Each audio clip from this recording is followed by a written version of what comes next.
Today I fucked up by trying to help a small restaurant's Thanksgiving dinner takeout website, but wound up making things way worse. My girlfriend and I both tested positive for COVID, so going to either of our parents' homes for Thanksgiving dinner is out of the question. Neither of us did any grocery shopping, so we were trying last minute to find a restaurant in the area that offers Thanksgiving delivery dinners. You know, support local business. We were in the middle of doing our research by comparing food options and prices when I found one website that looked like it offered a pretty good deal. 3-course meal, additional appetizers, optional cocktails. Nice. Only thing is, it's a little pricey. So maybe we can skip the cocktails and open one of the wine bottles we've been saving for a nice night in. Instead, I decide to click through the order just to see how much this dinner might cost. First page, I select a 4 p.m. delivery for Thursday, November 26, 2020. Second page, I select 2 Thanksgiving dinners. Third page, I select 2 additional appetizers. Fourth page, I try to skip the cocktail option and it looks like I need to choose a cocktail before I place my order. Odd. Okay, let's just select one to keep things moving along. Fifth page, review and confirm my order. But, I don't want the cocktail, so I try to a little backdoor maneuver to edit my order before putting down my credit card. No luck. Might be best to call the restaurant and ask whether I can place the order over the phone. When I call, I explain the situation to the nice hostess. My timing is pretty good because the kitchen is still getting prepared for tonight's dinner and it sounds like there's some downtime to address the website problem. She tells me not to worry, everything will be fixed shortly, so I should try again in a few minutes. But, she takes down my name and number just in case they need help. Okay, sure, no problem. The call ends. A few minutes go by. I try the website again. I click through the first page, second page, and third page. So far, so good until wait. Cocktail page has been completely removed, and so has the option to review and confirm my order. Maybe it's my phone? I'll try on my laptop. Nope. Same problem. Call the restaurant back and the nice hostess answers again. Hi, I just called. I'm having a different problem with the website though. After some frantic, inaudible screaming just a few feet away from the phone, a man picks up and asks what the problem is. I explain the situation and he assures me he knows exactly how to fix it. Even though he's been interrupting me for most of the time I was talking, and I'm pretty sure he hasn't heard a word I've said. Godspeed, sir. The call ends. A few minutes go by. Try the website again. The option to place a Thanksgiving dinner is completely gone. Fuck. This is all my fault. I should have just ordered the damn cocktail and been done with it. Before I can call the restaurant back, my phone is already ringing. I answer and the nice hostess is locked in the middle of a screaming match with the man I spoke with last time. No idea what their relationship is, but I imagine it makes for some pretty interesting dinner shifts. I speak up a little. Hello? Apparently we're on a first name basis now because she stops mid-yell to ask whether I've seen this mess. Yes, sorry. I was just about to call back. It looks like I can't place a Thanksgiving dinner order at all now. The man pleads for the phone, then assures me, again, that he knows how to fix it. They'll call me back when the website is ready. Excellent customer service. The call ends and my girlfriend is quietly giving me one of those "what did you do" stares from the other side of the couch. The dog is more understanding. He gets me. A few minutes go by and I curiously refresh the page a few times to catch glimpses of their progress. The first refresh reveals that the Thanksgiving dinner option is back. Promising. The second refresh reveals that this Thanksgiving dinner is apparently being offered in 2050. Weird. The third refresh reveals that the website is now blue. Okay. A fourth refresh reveals the page I am looking for is no longer available. Mother of God, forgive me for my sins. My phone rings again and this time it is a new man with a low, deep voice. We have not spoken before, but he knows my name. I start to sweat, but that's probably just the COVID symptoms. He's calling from the same restaurant number as before, but this time there is no commotion in the background. Everything is eerily silent on his end. He calmly asks me to explain everything from the very beginning. Once I'm done,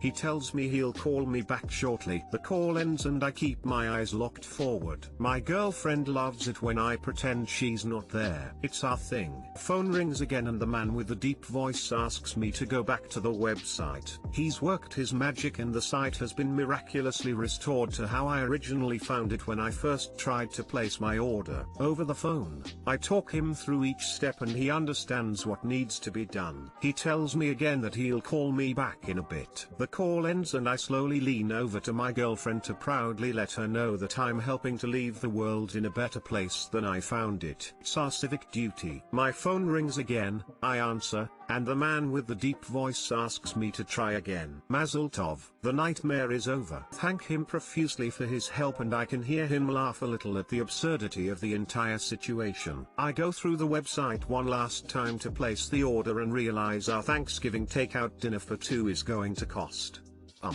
over $250, yikes. So I clicked on the next restaurant on our list and continued our search. I'm going to hell already, anyway. Too long didn't read, accidentally found a problem with the restaurant's website for Thanksgiving takeout and tried calling to let them know, which quickly snowballed into the entire website not working. Wound up spending over an hour calling each other back and forth until the website was finally working properly again. Furiously refreshing r/tales from tech support to find the other side here. Feel the other side of this story so hard. You change one tiny thing and the whole site just dies for no discernible reason. I wouldn't scream at a coworker over it, but I have occasionally walked out to the warehouse and screamed into the stacks of boxes. Amazing story. I just want to know why the prices weren't listed in the first place. Get the whole if you have to ask you shouldn't be there adage. But this is a website. If you were offering a product or service that you knew was way outside the normal pricing structure of your competitors, you lead with the features and benefits and hope once your customers see what you offer, cost is no longer a consideration. It works more often than you might think.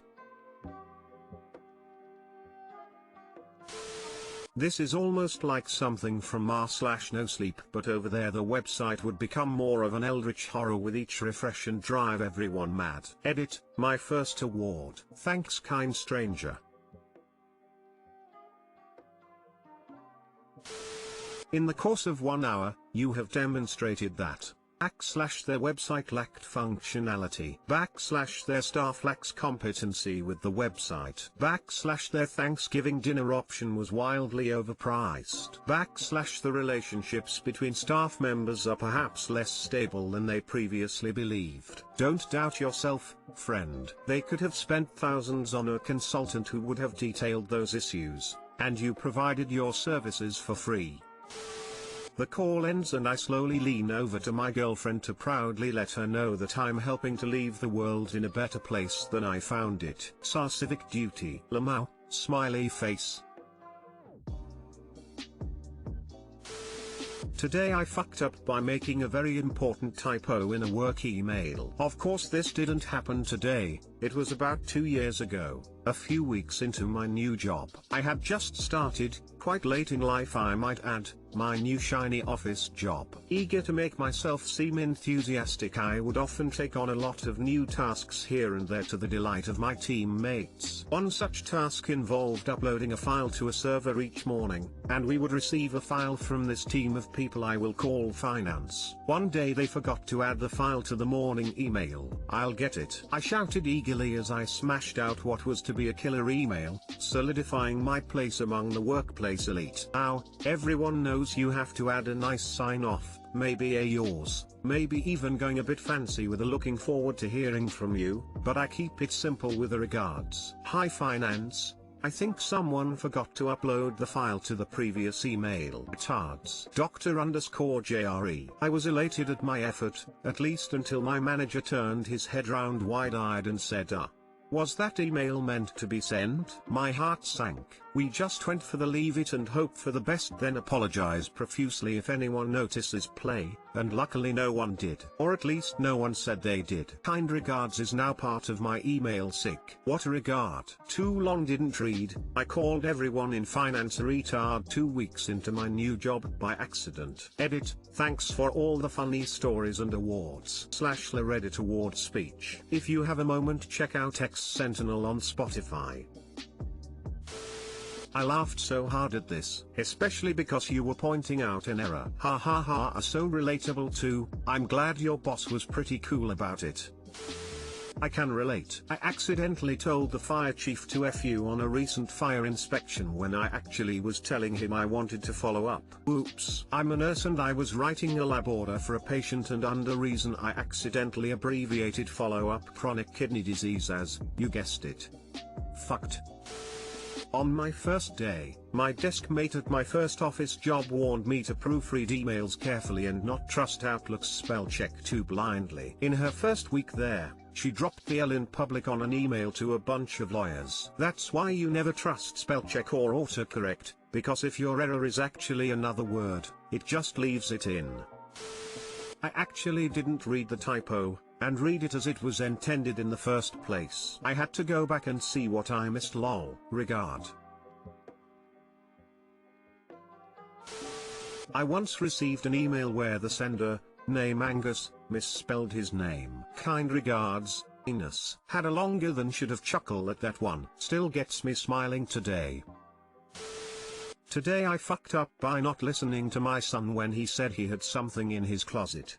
And oh boy, did he ever have something in his closet. Today I fucked up by not listening to my son. We moved into our new house October 2nd. As moving goes, it's obviously hectic. We did the majority of setup in the kids' room, but left the organization process to them. My son, soon to be 8, has been complaining for weeks about something being in his closet. Me, being the awesome, responsible parent I am, essentially told him to suck it up. My line of thinking was he was making up some sort of imaginary ghost/friends/sounds in order to bamboozle his way into my bed. Remember that girl from Signs asking for a glass of water? And the exhausted looking parent, that's me. Last night, he was relentless. He would not stop begging me to go into his room and look in his closet. He sleeps with his closet door open as there is a light in there. So, I finally gave in. And Lord, this poor boy! Exclamation mark. I found a massive dildo on the top shelf of his closet that the previous tenant left behind. This must have just been staring him in the eye for weeks while trying to sleep.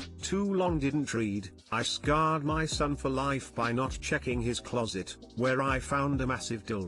Edit. I like how this one story that's embellished with some jest makes me a shit parent. Fucked up, but we all do. We went through this at our old residence. It was a solid 6 months of checking his room, under his bed, his closet every night. I made monster spray. I bought whatever he needed to be comfortable in his own room. We made really good progress. I didn't want to restart that phase. Also, it wasn't every night, as he does occasionally still go sleep with me, and I'm trying to break that habit as well. He'd also come and complain when I was half asleep. I'm homeschooling, working full-time, and essentially a single parent as my husband works out at camp. I'm running on fumes some days. If he ends up needing therapy for this one time, I promise to pay for it. Edit 2, I did apologize for not listening to him, and bought him a bunch of push pops, his absolute favorite candy. Edit 3, since y'all keeping asking, here you go. Edit 4, for all those questioning my parenting skills, can y'all throw some shade at my husband? I wasn't the only one who my son complained to.